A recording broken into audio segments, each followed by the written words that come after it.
Hi, Rishi Sunak. I've got so much to say, but such little time.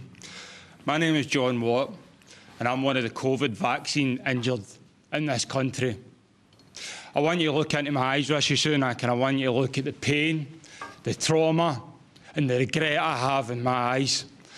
We have been left with no help at all.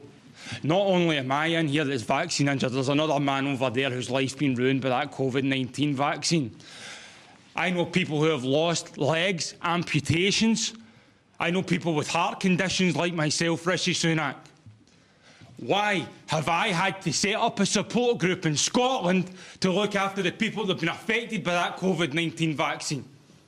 Why are the people who are in charge, who told us all to do the right thing, have left us all to rot and left me and the thousands and the tens of thousands in this country to rot? Rishi Sunak, look me in the eye. When are you going to start to do the right thing? The vaccine damage payment scheme is not fit for purpose. In Scotland right now, according to the yellow card system, there are over 30,000 people that have had an adverse reaction to that vaccine and 200 deaths. John, thank you very much indeed for your question. It's time for you to start doing the right thing, Mr. Rishi Sunak, and the rest. You've made a really strong point, John. Prime Minister. Yeah, John, well, I'm very sorry to hear about your personal circumstances, and you said someone over here also seems to have suffered by a similar thing. Now, obviously, I don't know about the individual situation that you're in.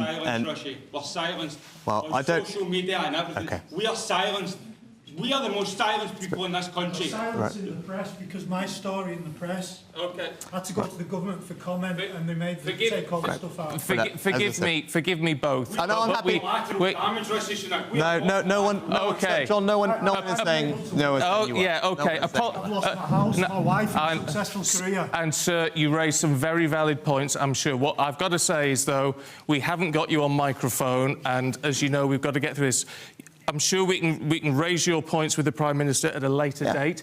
But in the meantime, Prime Minister, if you could cover the issue. I'm very happy to. So look, there is a vaccine compensation scheme that's in place, as you alluded to, in the NHS. Obviously, everyone individually will work through their cases. It's difficult for me to comment on anyone's individual case. I'm sure you'll appreciate that. I'm very happy to go and look at the cases, and I'm sure you'll get them to the team here. I mean, I'm very saddened and shocked to hear that you've been silenced by anybody. That is surprising to me, so please do get your details to Stephen and the team, and I will happily take that away. Of course, you should be able to speak about your experience, what's happened to you, and as I said, we have a compensation scheme in place for that, and I'll make sure that we're working through that. Obviously, I think you'll appreciate it's hard for me to comment on your specific circumstances, just not knowing them, and those things are... Forgive me, sir, we haven't got a microphone on this, so our viewers and listeners won't be able to hear. I think the last thing I'd say is, you know, we went through a pandemic, like everyone else.